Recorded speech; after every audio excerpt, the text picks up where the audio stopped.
Our topic is on Islamic Eschatology or Akhirah Zaman and the reality or the haqiqah of the world today. Islamic Eschatology and the reality of the world today. What is that reality? It's strategic, political, economic, monetary, social, religious reality. And what explanation does Islamic eschatology offer concerning that reality?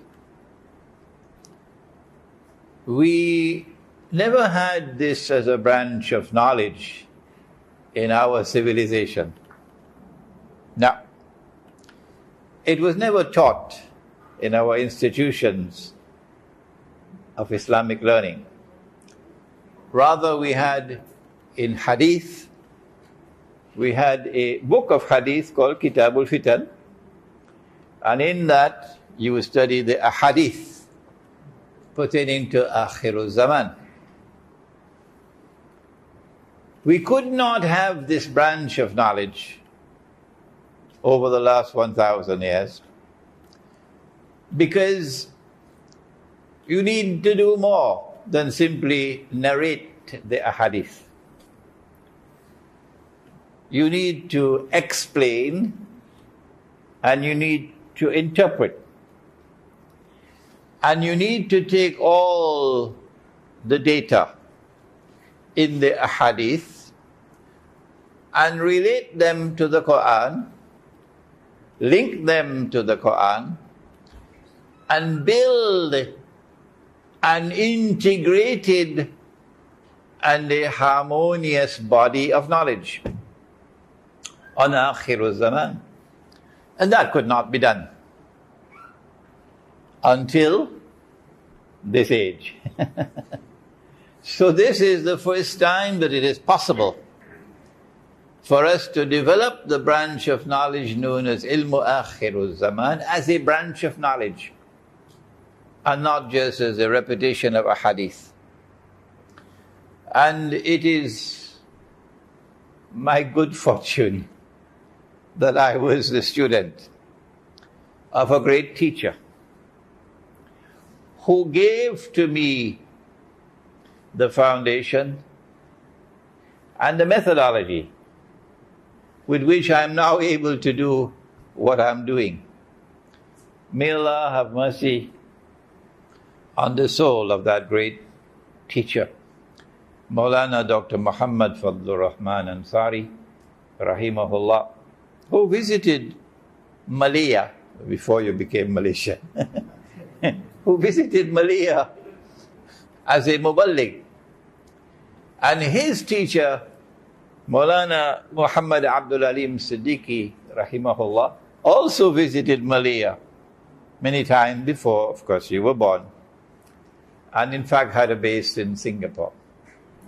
So I come from a generation of scholars who have had links with this part of the world, and who now sleep in their grave, and may Allah have mercy on their soul.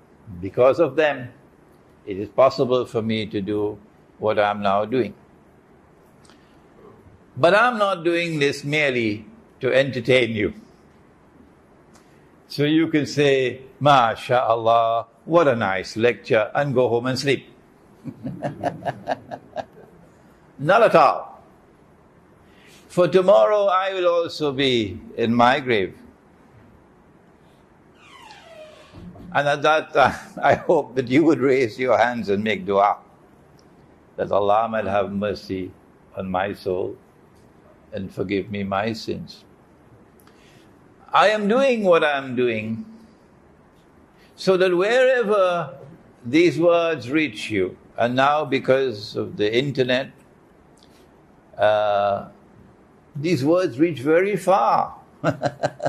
We have Two young men from Britain, I won't mention their names, who traveled from Britain, spent a lot of money to come here, to be here tonight, to attend this lecture, and tomorrow night's lecture. And there's another sister, they all students of mine, came from Britain, and they're here tonight. But I'm doing what I'm doing with the hope and with the prayer that you would assess what is being taught. I have respect for my audiences, respect for their intellect, and I insist that whenever I offer an opinion, they should never accept it, unless and until they are convinced that it is correct. I wish our politicians could speak like that.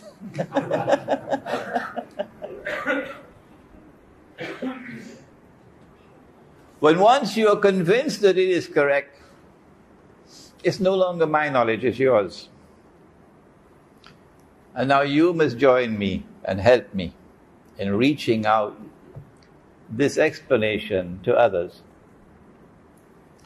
Tonight, as we turn to Islamic eschatology and the reality of the world today, there are some in other parts of the world who would say, oh, but we heard this before. But remember, this is Masjid al-Mu'minun, and this is the first time I've come to this masjid. And there would be many who are listening to me for the first time. So do please be patient with me if you're listening on the internet. And so this lecture is delivered primarily for those who are present here tonight. But it is also delivered for those who have been listening to me and reading my books and who have been acquiring some knowledge of the subject, so that you may now go out and teach others, and so that the word may go out to others. But I'm delivering this lecture for a third reason, and that is that we now live in an age of secularism. That was the topic of my lecture on Saturday night. Islam, secularism, and crime. It's a secular world. A world which says that religion and politics must be kept separate from each other, which is why Shaitan has taken over politics. When you keep religion and politics separate from each other, guess who takes over politics? When you keep religion and the economy separate from each other, guess who takes over the economy? This is the age of secularism. And while there are those who are hostile to us in many parts of the world, who are waging war on Islam, who have no respect for us, who will lose no opportunity to degrade us and make us look bad, there are others, many others in the world, who are secular in thought, secular in scholarship, and who are now interested in Islam, who want to know what does Islam have to say about the reality of the world today. For example, the State University of Moscow in Russia, which has recently made contact with me, and I hope, inshallah, to visit them shortly. These are people who are interested, although secular, and they are not hostile to us. And so I am giving you this lecture so that wherever you are, you can reach out to them in the universities, the bastions of secularism. Reach out to them and share with them, what does the Quran have to say? What does Nabi Muhammad sallallahu ta'ala alayhi wa sallam have to say about the reality of the world today? This is Akhirul Zaman. from our perspective, the last age. And Akhirah Zaman is not the end of the world. Let them know that. Akhirah Zaman is first of all the end of history. History culminates with the final and conclusive triumph of truth over all rivals. Washington could do what they want, they can't prevent it. The truth must triumph. And that triumph of truth over all rivals, of justice over monstrous lies and oppression, that triumph will come, Islam says, when the son of Mary, Nabi Isa alayhi salam, returns. That is the end of history. After that, no one knows how long. Don't ask me, I don't know. Will come the end of the world. And when the end of the world comes, then the mountains would be like pieces of cotton wool, Cameron Highland, like cotton wool. And on that day, the earth is going to speak, and all the secrets will be revealed.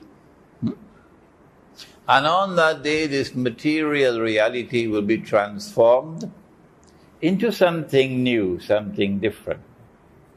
A new world will come, and we will emerge in a new form. Innakum lafi khalqin jadid, says Allah. That is the end of the world. Qiyamah, and then the resurrection, and then judgment. But this is not taught in universities now anymore. I don't know why. It's not taught in universities anymore. But we are concerned with the end of history. And we say from our perspective, our eschatology, that history is going to end with the whole world coming under the rule of one rule. How did we know that? Where did we get that knowledge? That all of mankind have to be brought together as one society, one world. That's what Islam says, not the Washington Post, Islam. And all of mankind will come under the rule of one rule. One people will rule the world at the end of history. And that one people will rule the world so that one man will emerge. And Nabi Muhammad alayhi salatu wasalam described him to us. And you know it. 1400 years ago, but we're too busy eating roti canai. He described to us that man who at the end of history will rule the world, or rather would attempt to rule the world. He said he would be a Jew. Does that make him an anti-Semitic? Is this anti-Semitism? No.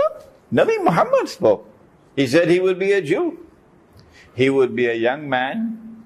He would be powerfully built. And he would have curls, and I always thought it meant curly hair. Until an Egyptian came to me and said, no, Sheikh. It is the curls that the Orthodox Jews have at the side of the head. That is what the Prophet is talking about. So it's good to listen to your students. Sometimes you learn from them. So he would be a young man, he'd be powerfully built, he'd have curls, the Orthodox Jews' curls. And he would declare from Jerusalem, I am the Messiah. So wherever you are in the world, listen. You got to explain to them the subject of the Messiah. You got to explain to them, and my lectures will help you, that there is the true Messiah. And he came as the son of a virgin mother, And he declared that he was the Messiah, but they said, no, you're not the Messiah. وَنَعُوذُ بِاللَّهِ مِنْ هَذَا. You're a bastard. You cannot be the Messiah.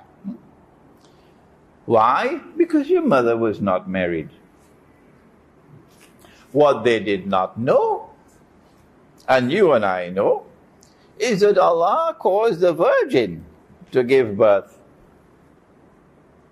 to a baby boy. Allah can do lots of things, you know. He can even cause gold dinar and silver dirham to be used as money tomorrow. Yeah. I'm not speaking too loud as yet. Because that's sunnah money. And that's halal money. And so they said, no, you cannot be the Messiah. And then they said, he must die for this declaration of his, and they forced the hand of the Roman government and so on. And when they saw him die on the cross, before their very eyes, said, no, you can't be the Messiah, because the Messiah has to rule the world. And you're dead. You can't be the Messiah. We have to explain to the world what Allah says in the Quran. Number one, no, they did not crucify him. Number two, no, they did not kill him. Number three, Allah made it appear like that. Number four, Allah took his soul and made it appear that he died, that he was killed. He took his soul. And number five, that Allah raised him. These are the five things. There's a book of mine at the back, which most of you should have read by now, because it's available both in English and Bahasa, Jerusalem in the Quran. It is my bestseller. And in that book, there's a chapter on this subject. So he did not die. But Allah says, بَعْدَ أَعُوذُ بِاللَّهِ مِنَ الشَّيْطَانِ الرَّجِيمِ كُلُّ نَفْسٍ ذَائِقَةُ الْمَوْتِ. Every soul must taste death. So he has to come back. One day he's coming back. But Nabi Muhammad ﷺ explained that before he comes back, they are waiting for the Messiah because they rejected him. We are waiting for the Messiah to come back. The Christians are waiting for the Son of Mary to come back. They don't call him Messiah anymore. He's God. But the Jews say he was not the Messiah. And the Jews say, since Allah made a promise to send the Messiah, that promise must be kept. So they're waiting for the Messiah to come. And Islamic eschatology, more than any other eschatology in the world, explains that Allah is going to send a false Messiah. And that false Messiah is going to make all efforts to impersonate the true Messiah and to eventually rule the world from Jerusalem, ruling over all of mankind. That, unfortunately, also includes Russia. So you understand where we're heading now? That also includes Russia, if you have to rule the whole world. And that also includes China. That's bad news for them. And when he rules the world from Jerusalem, I don't think there'll be many people still alive by that time. In order to get there, he would have caused the destruction of 90% of mankind to reach there. But he has a PhD in deception. And he's known as Dajjal, the false Messiah. Islamic eschatology tells us a lot about Dajjal. But most of it could not be understood, could not be interpreted until events had unfolded in the world. And it is because those events have now unfolded and are still unfolding that the scholar who devotes attention to the subject, you have to study politics, you have to study economics, you got to master monetary economics, you got to study banking if you want to penetrate this subject, young man. You got to study history and the philosophy of history. You got to study comparative religion. The Torah must be studied. The Quran must be studied. And you have to have the proper methodology to study. And then you'll be able to see the dots being put together, bringing the dots together to understand. I began Jerusalem in the Quran with these questions. Is it by accident that 2,000 years after Allah expelled the Jews from the Holy Land — the Holy Land is not Makkah and Medina. The Holy Land is where the state of Israel is now squatting. That's the Holy Land, Palestine.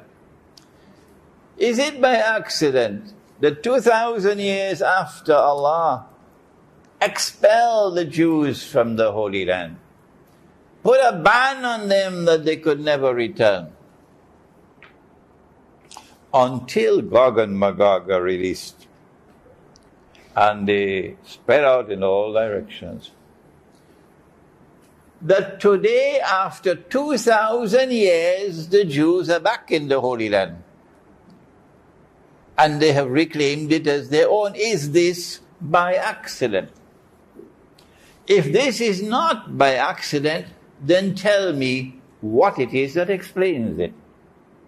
We have our explanation. What is yours? Our explanation is that Dajjal is on his way to eventually arriving at the culmination of his mission of ruling the world from Jerusalem. 2,000 years after Allah destroyed the holy state of Israel, He sent a Babylonian army to destroy it. And then He sent a Roman army to destroy it. And if you read Surah Al-Isra, at the beginning of Surah Al-Isra, there are important lessons in political history. Political history at the beginning of Surah Al-Isra. 2,000 years after the holy state of Israel was destroyed, a state of Israel now exists. Is it by accident, or is there an explanation for it? Shall we try to put Trajaya and ask for an explanation? Shall we ask the New York Times for the explanation? Or what about CNN? Tell me, what is your explanation? Ask the universities. They are the bastions of knowledge. What is your explanation? Or is it just by accident? Israel was born just yesterday, 1948. And in this brief span of time, Israel now controls what you call the parliament, they call it the Congress, of the ruling state in the world, the United States of America. Every American politician knows that. The Zionists control Congress. You can't succeed as a politician in the United States if you criticize Israel. You're finished. Israel today is a superpower. Israel possesses nuclear weapons, thermonuclear weapons. Israel can destroy Europe. And Israel is now poised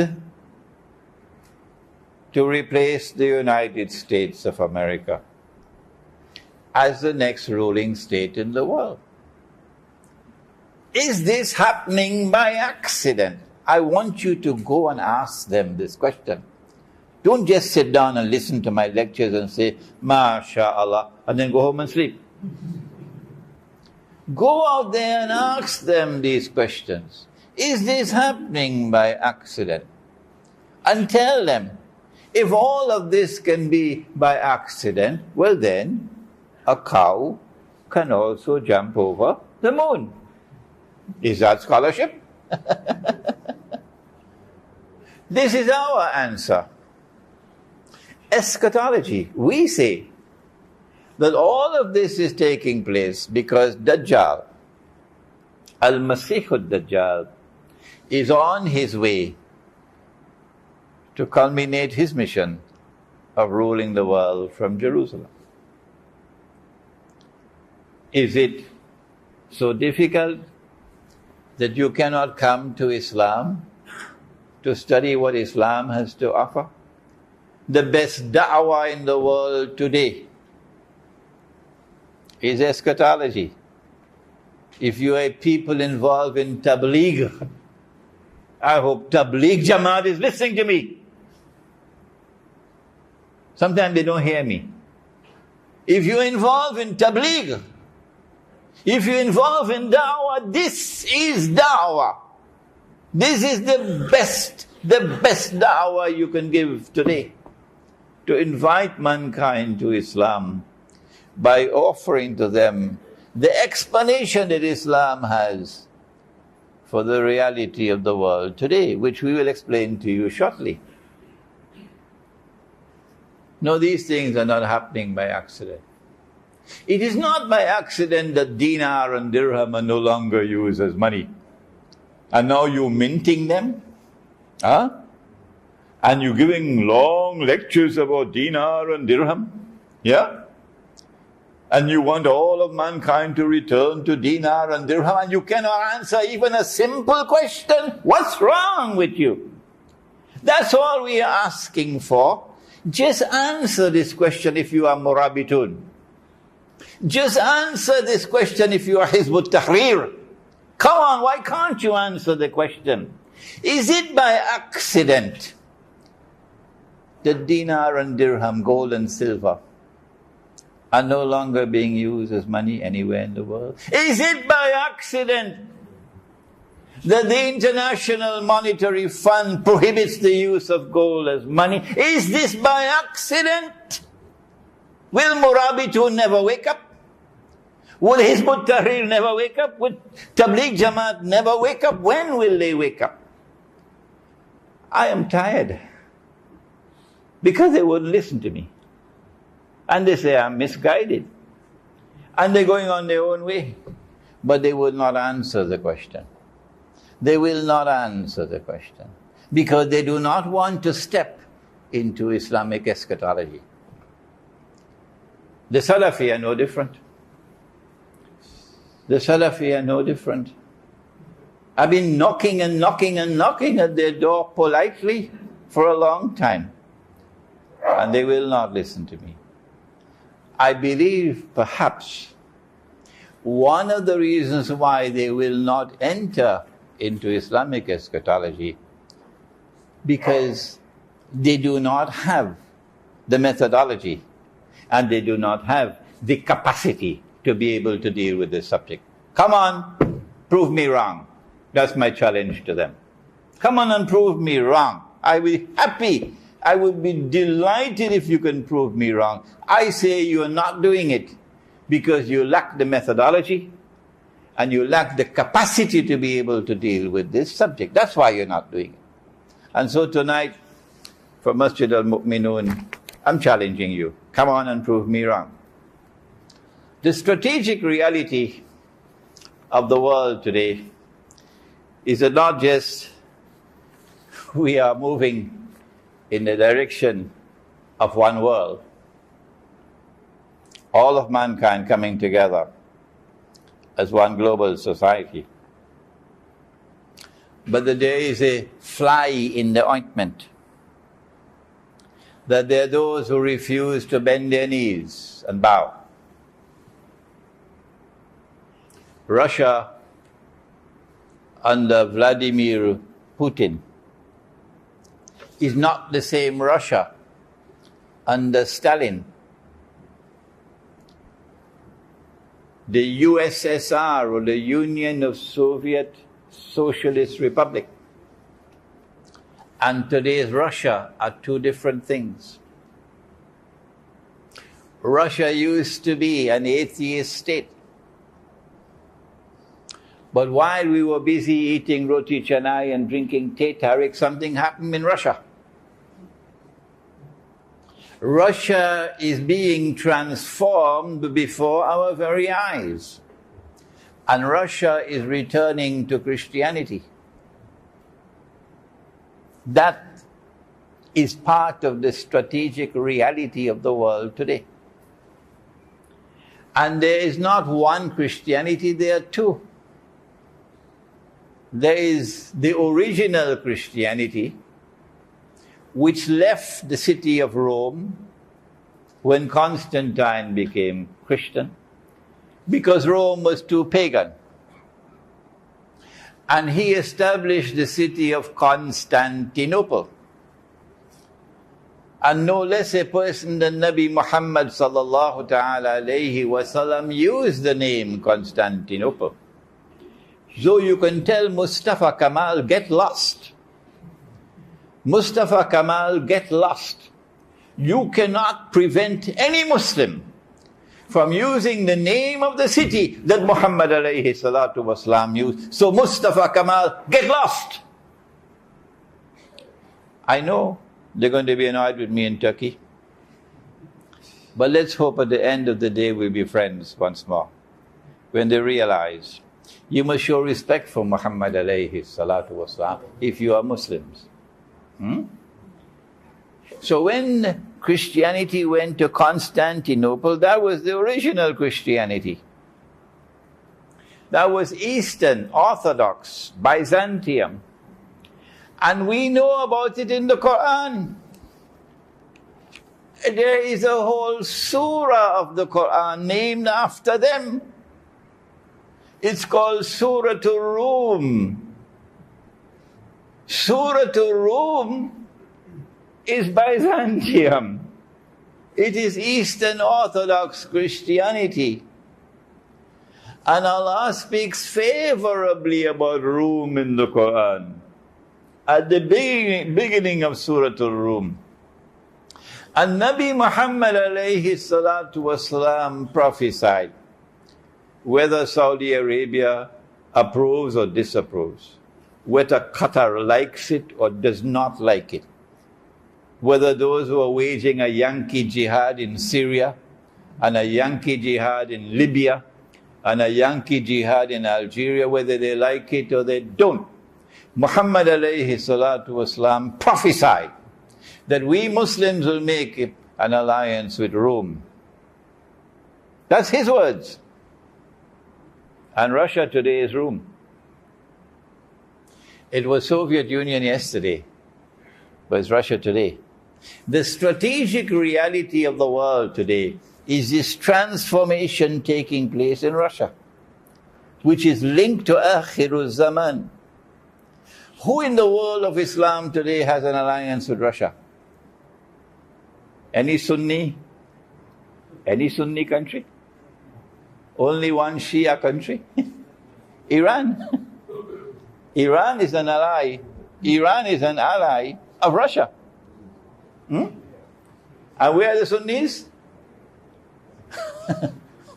They are polishing the shoes of Washington or London or the IMF. Where are the Sunnis? They're in the Zionist camp. Where are the Sunnis? When the Prophet said that we'll make an alliance with Rome, if you want to say to me Rome is Washington, Rome is a Zionist, I would suggest to you to make an appointment with a psychiatrist. And so, the strategic reality of the world today is that history is moving in a direction which confirms what Nabi Muhammad alayhi salatu wasalam has said. I cannot possibly tonight take you all through the entire lecture, but I'm giving you a taste of what you can do with the Quran and what you can do with the Hadith if you do your homework to take the universities and make them come to Islam, to take the secular scholars and bring them to Islam. At least they will show respect for Islam if they don't become Muslims. This strategic reality of the world today is that Russia will not bend her knees to the Zionists. But Dajjal has to rule the world regardless of what he has to do. It doesn't matter to him. Even if he has to take mankind to a world war, which will destroy most of mankind, it does not matter to him. And it does not matter to the Zionists. That is the strategic reality. Wake up. And that's where we're heading to. I know this is bad news, but we are heading inevitably to world war. And it's a world war which will make the First and Second World War look like a fight over peanuts. Nabi Muhammad ﷺ told us about that war. What did he call it? Malhama. The Malhama. So I suggest it's time to go back home and do some homework.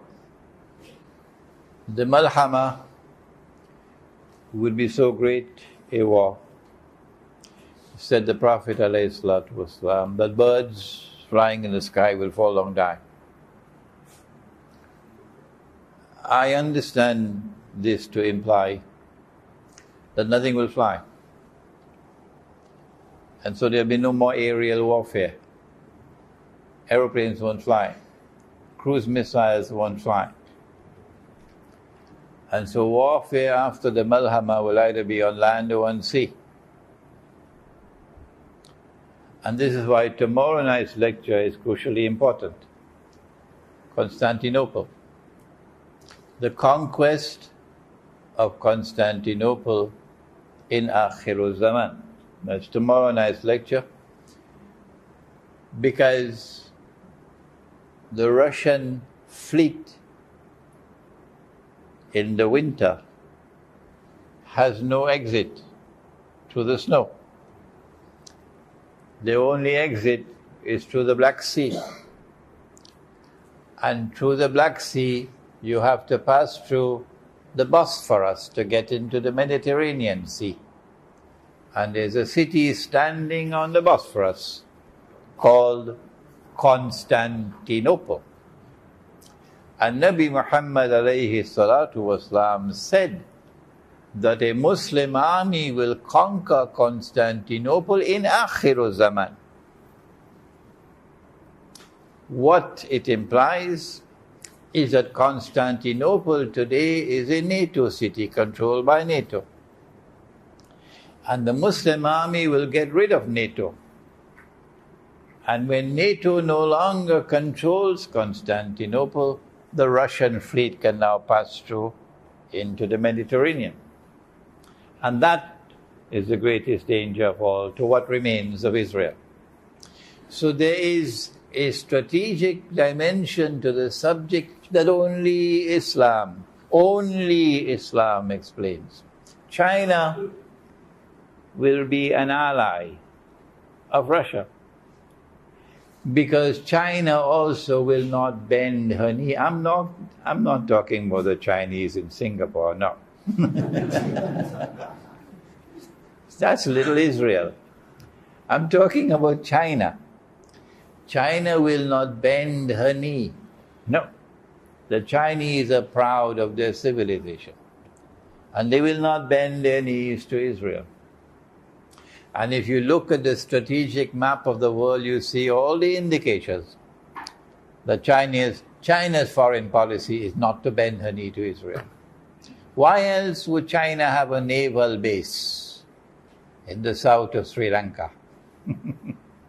A Chinese naval base on the south of Sri Lanka. After the conquest of Constantinople, there is the Khuruj of Dajjal. And then Damascus comes to center stage, which is why they're doing everything they can possibly do to get Zionist control of Damascus. They will even use Islamic Jihad that was born in Yankee land to get Damascus for them. With weapons from Saudi Arabia and weapons from Qatar and training in Turkey, which is a member of NATO, in order to get Damascus. Why? Because Akhirah Zaman ends with the three most important people in the world,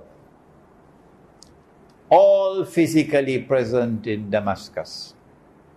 Number one, Dajjal is in Damascus. Number two, Imam al-Mahdi is in Damascus.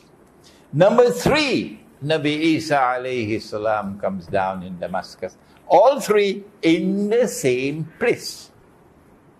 And so the battle for Damascus, which is now taking place, is not happening by chance. It is linked to the strategic reality of the world in Akhirul Zaman. The political reality of the world today is linked to the strategic reality.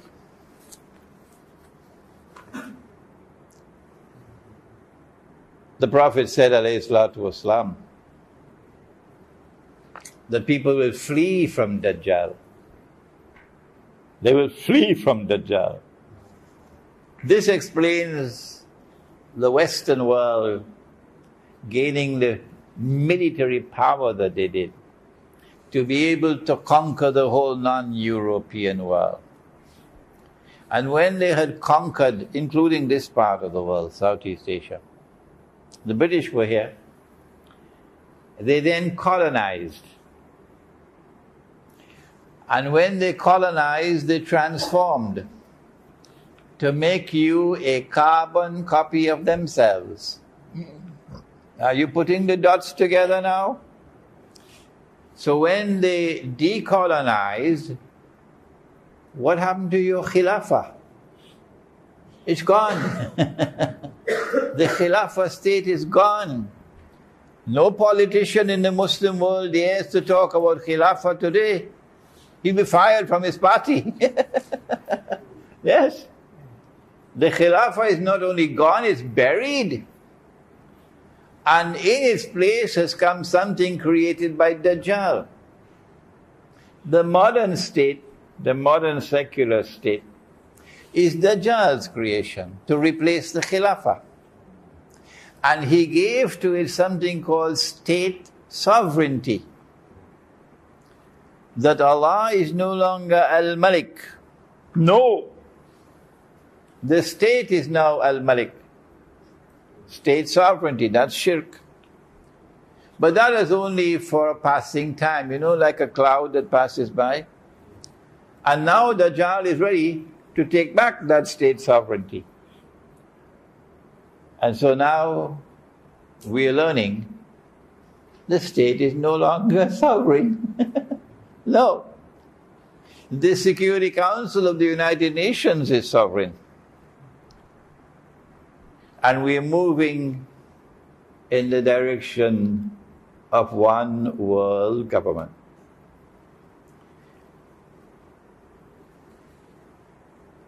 When you study Islamic eschatology and you realize that Dajjal is doing this in order that he might be able to establish his political rule over the whole world, then and only then would you be persuaded that a good Muslim, I'm not talking about part-time Muslims, a good Muslim must ensure that he is not absorbed into that global society.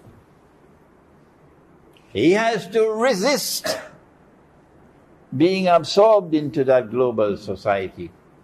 Because if you are part of that global society, you have said goodbye to the Khilafah. You can do nothing to bring back the Khilafah.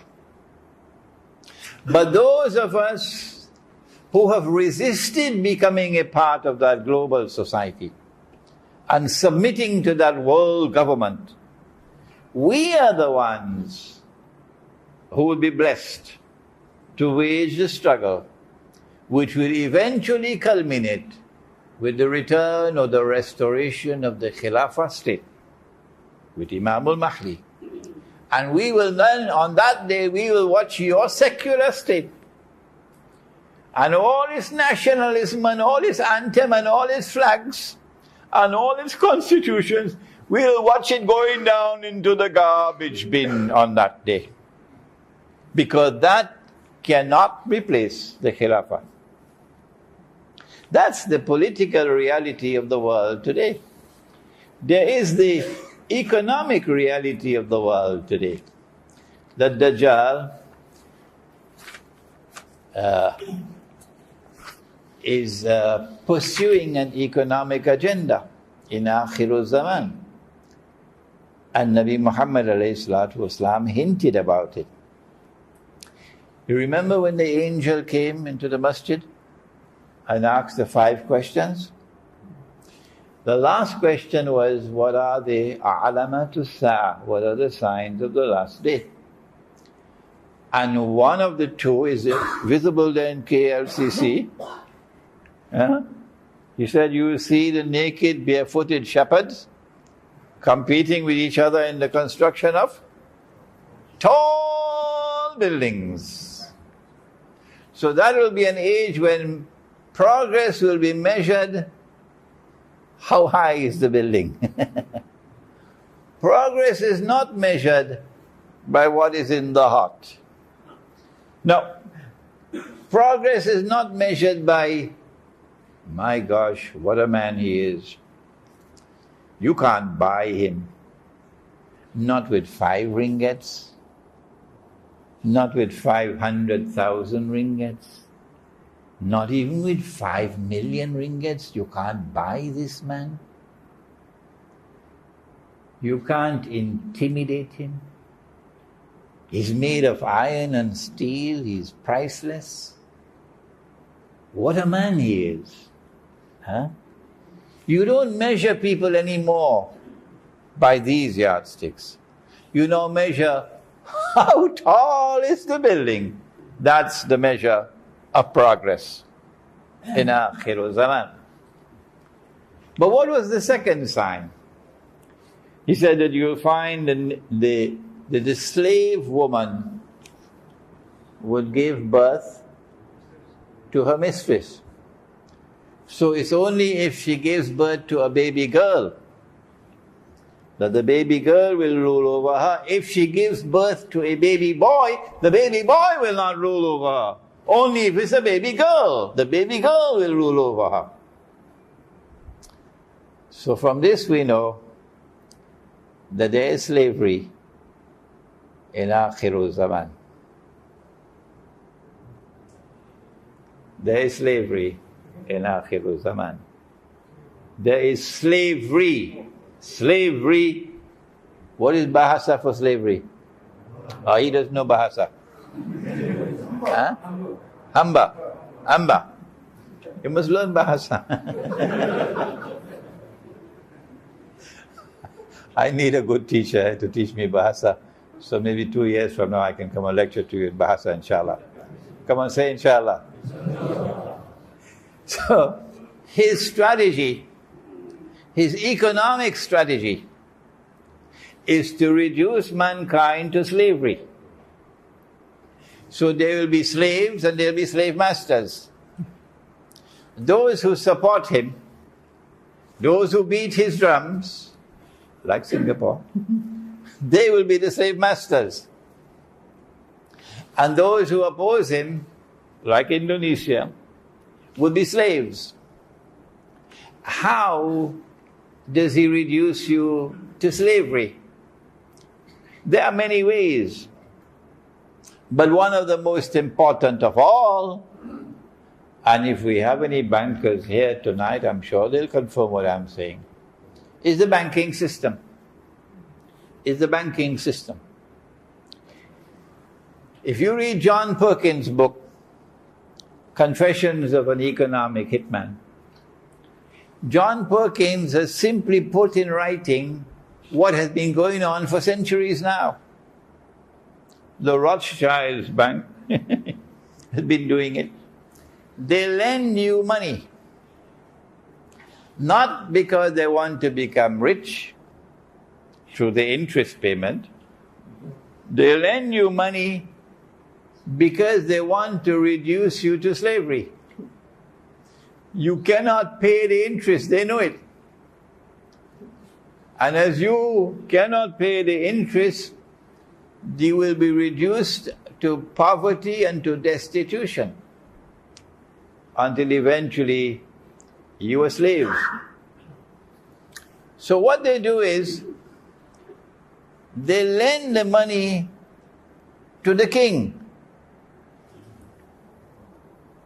or to the Amir or to the prince, or in Egypt to the Khalif.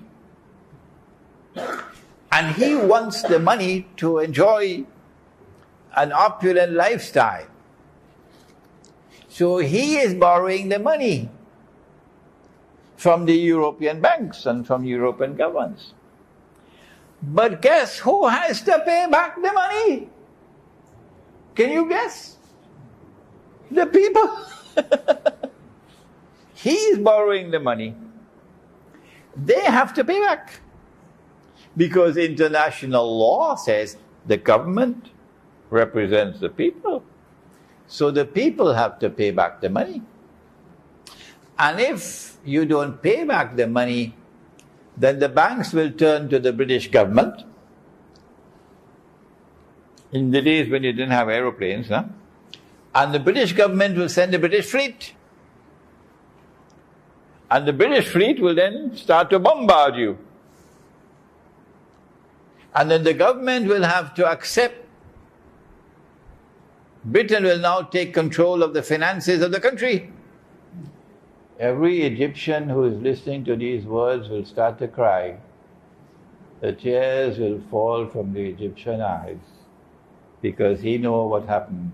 He knows what happened to Egypt, how they established an Anglo-French condominium over Egypt because the Khedive borrowed money on interest.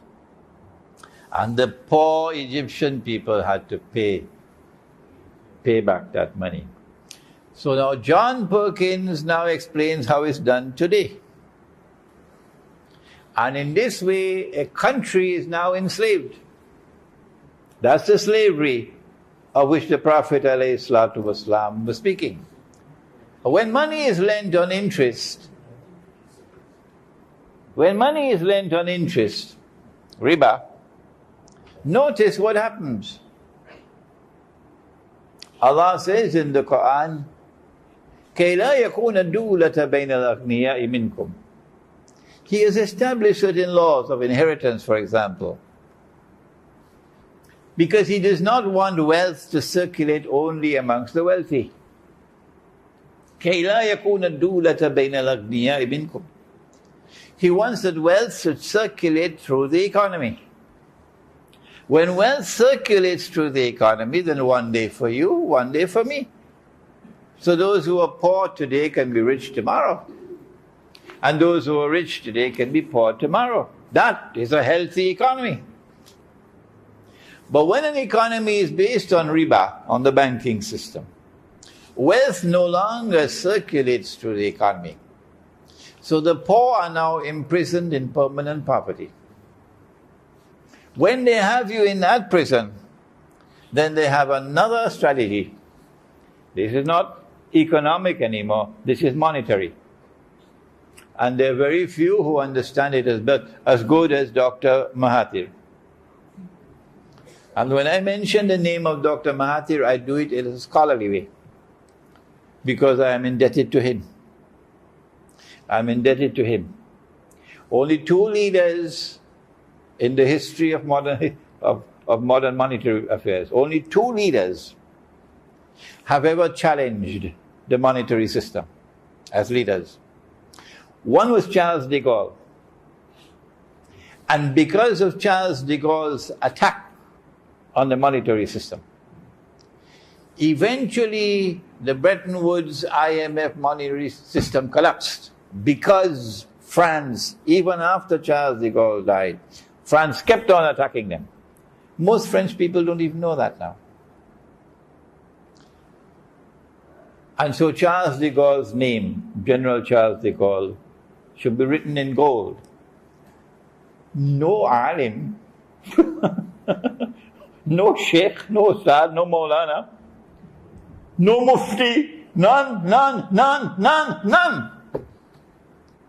ever analyzed the international monetary system and declared it to be bogus and fraudulent and haram. None that I know of. Please correct me if I'm wrong. Tell me who he is and show me what he's produced. And the second leader was Dr. Mahathir, who with great eloquence denounced that monetary system as unjust. I wish we could have some more leaders like that in Malaysia tomorrow. This is not an interference in the politics of this country. I am not involved in that. This is a scholarly discussion. Nabi Muhammad alayhi salatu wasalam warned us. This is ilmu akhiru zaman, explaining the monetary reality of the world today.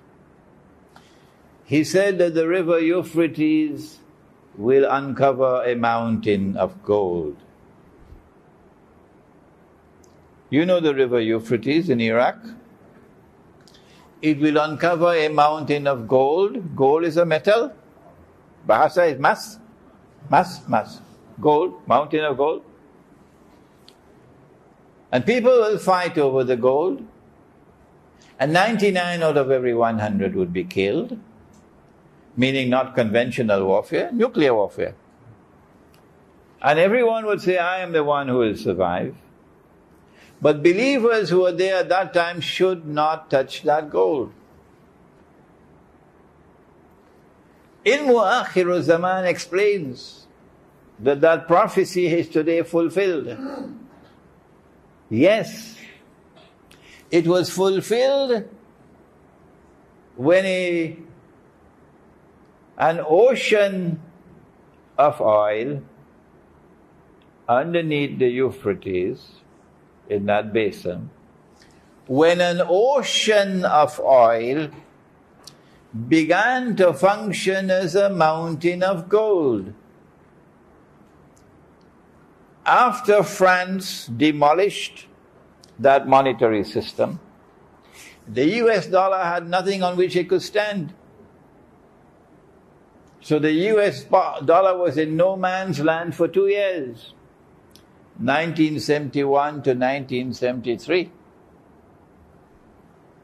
And in 1973, thanks to a war which the Zionists planned, both sides they were on it, both sides, the 1973 war, the Arab-Israeli war. The Zionists were on both sides. They were able to use that war to be able to convince Malik Faisal, rahimahullah. And Malik Faisal made the biggest mistake ever made by anyone in our monetary history. Because he didn't have knowledge. May Allah have mercy on his soul, he was a good man. Kissinger was able to convince him to sell oil for only US dollars. That's haram. That's haram. I am going to lecture on this subject, inshallah, on Saturday the 23rd of February at, what's the name of that hospital? Tropicana Medical Center in Kota Damansara. And it's at 2 o'clock in the afternoon. Islam and the International Monetary System at Tropicana Medical Center on the Saturday the 23rd at 2 o'clock in the afternoon, inshallah. When Faisal agreed to that and got the other Arab oil producing states to agree, then OPEC was born. And OPEC made it the rule. And as a consequence of this law that you can only buy oil with US dollars, the US dollar now kept on flying high. And so it's no longer a Bretton Woods monetary system. It is now a petrodollar monetary system.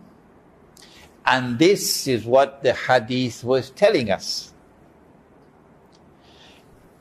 Islamic eschatology could not have been established as a branch of knowledge 1,000 years ago. Because 1,000 years ago you could not understand this hadith. No. Even to this day most Muslims do not understand this hadith. This is the only time when you can now develop Islamic eschatology as a branch of knowledge. In addition to this petrodollar monetary system where the US dollar now is free, you just have to print it. Not the French franc, not the British pound, not the German mark, not the ringgit, only the US dollar. There's no limit to the amount you can print. No limit. The sky is the limit. And now they don't even need to print it. And I owe Dr. Mahathir this explanation. He explained to me. He said they don't have to print it anymore. He says they just instruct the Federal Reserve Bank to write out a check. So just a piece of paper, one piece of paper, for $7 trillion. $7 trillion. 700,000 billion dollars. And the Federal Reserve will send that to the banking system, the key banks. And it's still not money as yet. When the banking system, like the IMF, when they lend the money to Morsi in Egypt, Ikhwan al-Muslimun, who say the Islamic movement, but they still want money from the IMF, and you sign the agreement to repay, now it becomes money. Now it becomes money. And so they can create as much money as they want. As they want. That's the genius of Dajjal. But there's something more. I mean, he deserves a double PhD. It's not just that you create money out of thin air. It's more than that.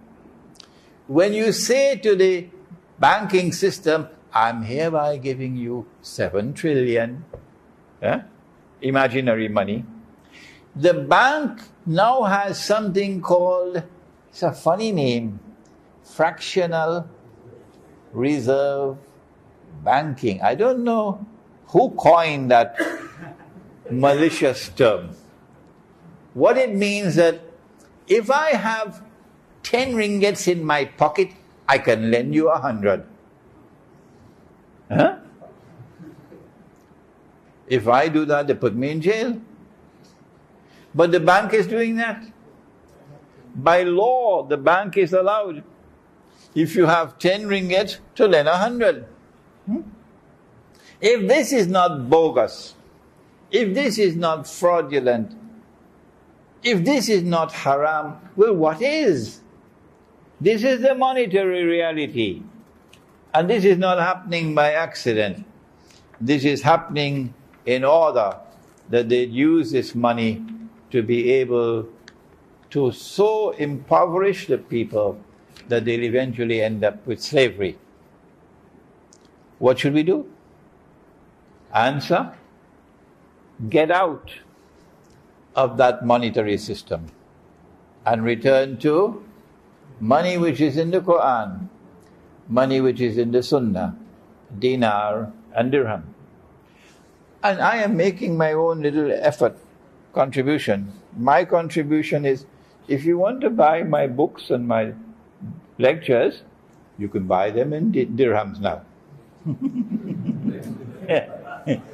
Yes. At the back out there, we have someone from whom you can buy the dirhams, and then you can go and buy the books with the dirhams, inshallah. That will be a halal transaction. The rest, I don't know about it, but this will be a halal transaction. We have also the social and the religious reality of the world today. The social and religious reality of the world today is that all of mankind is being brought together to live one way of life. They dress the same way. They dress the same way.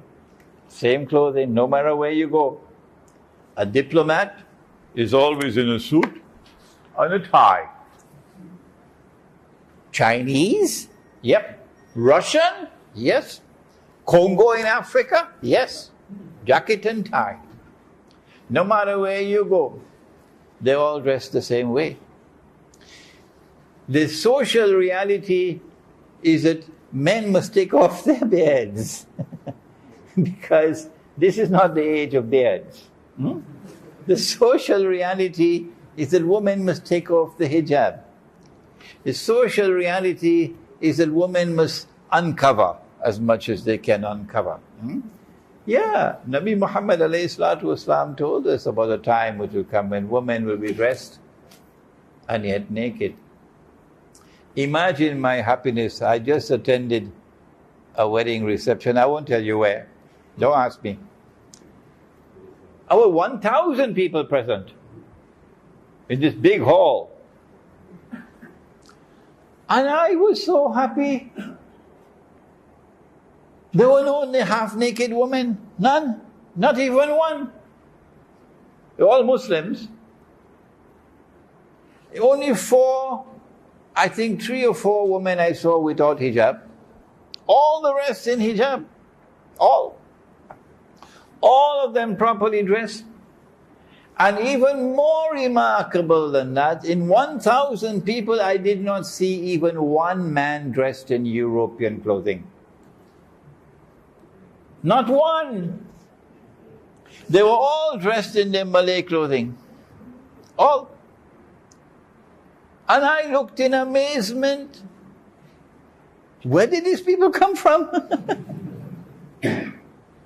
And then when the meal was served, I said, oh my gosh, look at how simple the food is. Very simple food. And the ceremony, of course, nikah had taken place before. The function was very short. The bride and bridegroom arrived, a dua, and we ate, and everybody gone. Within half an hour, the whole hall empty.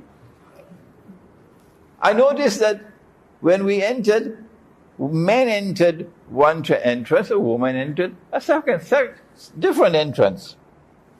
One thing I didn't understand, however, the bridegroom side gave me, all the guests got a little bag with a bottle of cooking oil, canola cooking oil.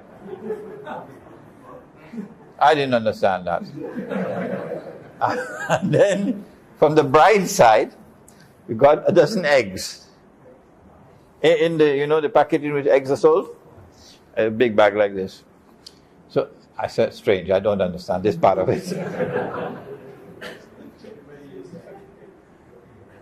But that's not the world today.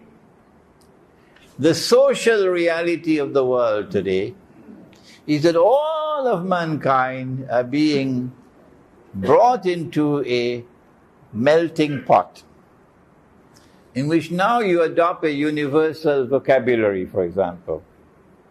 You no longer say, Assalamu alaikum, alaikum salam. Now you greet each other with, hi, hi, bye. Huh? This is the greeting. And if you dare to use Assalamu alaikum, just backward, and not of the progressive society. The social reality is that certain vocabulary is being discarded. No longer from the lips do you hear Subhanallah. You no longer hear Alhamdulillah. You no longer hear Astaghfirullah. You no longer hear Insha'Allah. The sacred vocabulary is being banished. And a new godless world is coming into being. This, you don't refer to children as children anymore. How many kids do you have?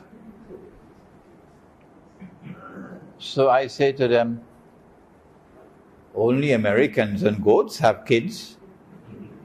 The rest of us have children. Yeah? And then grandson, we refer to his grandfather and grandmother. Where are you guys going? Huh? Grandson is speaking to grandpa and grandma. Where are you guys going? Open your eyes. The blue jeans Jamaat is not coming into being by accident. No. Even the priest in blue jeans. Even the Pandit in blue jeans. And sometimes you see the Imam on the mimbar, he has on the long gown, but underneath it blue jeans. And now men in blue jeans, women also in blue jeans. Hijab on top, blue jeans below. And the blue jeans are becoming tighter and tighter. So she is dressed and yet naked. This is the social reality of the world today. It's part of the feminist revolution. And the feminist revolution is not a progressive step. No. Yes, I understand that there are many grievances that women have. Number one, if you were a woman, you'd be very angry. They don't allow us in the masjid. No. They don't allow us in the masjid. But Nabi Muhammad ﷺ said, the best place for the men is the first row, and the most dangerous is the last. Hadith is in Sahih Muslim. And the best row for the woman is the last. He didn't say woman outside the masjid. He said the best row for the woman is the last. And the one with the greatest danger is the first. Meaning that as the men and the woman come closer to each other, the sparks will fly. Why does Allah put the woman at the back and the men at the front? It's not because the women are inferior. It's because the women can still concentrate in their prayer if the men are at the front. But if we men at the back and the woman at the front, no man will be able to concentrate on his prayer. A very simple reason. It has nothing to do with superiority and inferiority. But we have taken the woman out of the masjid. So if tomorrow they build their own masjid, don't cry and don't come to me to complain. You yourselves the one responsible. And when they build their own masjid, a woman is giving the khutbah, and a woman leads the salat. Don't cry and don't condemn, because you are the ones to blame. Did he not say, is it not in Sahih Muslim, did the religion of Islam not come from Allah and His Messenger? Does anyone other than Allah and His Messenger have the right to make a permanent change in the religion? A temporary change, yes, but not a permanent change. If there is insecurity, you can say to the women, stay at home. Of course. Which is what Umar radiallahu ta'ala anhu did. But you cannot prohibit them from coming to the masjid. Don't tell me we don't have space in the masjid if you have enough money to build the Twin Towers. Did he not say that when the women go down in sajda, they must stay in sajda longer than the men? Did he not say that? Yes. Why? He said maybe the men, some of the men may not have enough cloth to cover themselves. And if a woman were to raise her head too soon, it might be an unwelcome sight. So when you go down in sajda, the woman must remain in sajda longer than the men. Is it because they didn't have cloth to put up a partition in Medina? They didn't have coconut branches or palm branches to put up a partition? He did not put up a partition.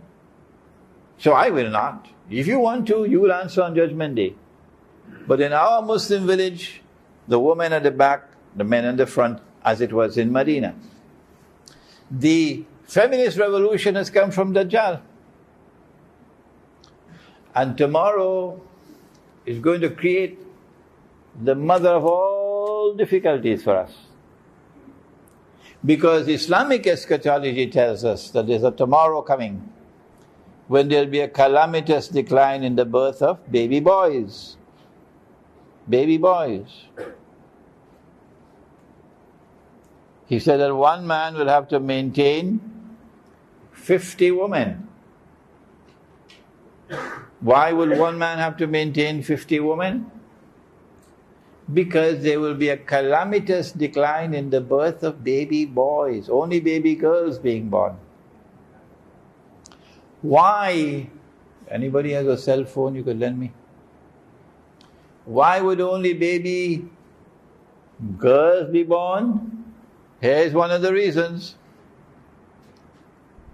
The radiation from the cellular phones, the radiation from the wireless internet, that radiation damages sperm production, weakens the chromosomes in the sperm. And when the male chromosome is too weak to fertilize the egg, the default would be a baby girl. That has already started. I gave this lecture at Celcom. And when I was finished with the lecture, one of the technicians in Celcom got up and said, "Sheikh, we got the evidence to prove. You're right." He said that our technicians at Celcom, who put up the poles, have all reported that they don't have baby boys. We have the evidence right here in Malaysia that this is correct. So tomorrow when you have to look for a husband and you want a husband who can give you a baby boy, don't bother to look in KL. If you want to find a husband who can give you a baby boy, you're going to have to go back to Kampung. You're going to have to go back to remote countryside where this harmful radiation is not present. Finally, let me end. All that I've said so far culminates in this religious reality that we're living in an age in which the world is being embraced by universal godlessness. Universal godlessness. And this is the implication of the hadith. He sees with the left eye, Dajjal. He's blind in the right eye. It looks like a bulging grape. But your Lord is not one eye. Between his eyes on his forehead is written the word kafir. Written the word kafir. Kafara. And so the world is being embraced with a universal kufr. Political kufr. Economic kufr. Monetary kufr. Social kufr. And if we allow ourselves to be embraced by that global society, what is the price we will pay? Let me end with this hadith. That on Judgment Day, the hadith is in Sahih Bukhari. You can check it out 4 times in Sahih Bukhari. That Allah subhanahu wa ta'ala will address Adam alayhi salam and say, take out the people for Jahannam. And Adam alayhi salam would ask, how many are they, O Allah? And Allah subhanahu wa ta'ala would reply and say, out of every 1,000, take 999 for Jahannam. The companions of the Prophet ﷺ were terrified. And he smiled and said, good news for you. The one for Jannah would be from you. But the 999 would all be the people of Gog and Magog. So you better read up on Gog and Magog. You better read up. I have a book on Gog and Magog outside. Unfortunately, only in English at this time. And so if you become a part of the universal global society, you're heading for the hellfire. That is the reality of the world today. Strategic, political, economic, monetary, social, religious. And it is Islamic Eschatology which is explaining it more accurately than anybody else in the world. And it is time for you, my students and others around the world, to get up and take this message out to mankind. Wage a struggle. وَجَاهِدْهُمْ بِهِ جِهَادًا كَبِيرًا. Wage a great, a mighty struggle with the Qur'an and with He who was sent to teach the Qur'an, that the truth might reach mankind. رَبَّنَا تَقَبَّلْ مِنَّا إِنَّكَ أَنْتَ السَّمِيعُ الْعَلِيمُ وَتُبْ عَلَيْنَا يَا مَوْلَانَا إِنَّكَ أَنْتَ التَّوَّابُ الرَّحِيمُ بِرَحْمَتِكَ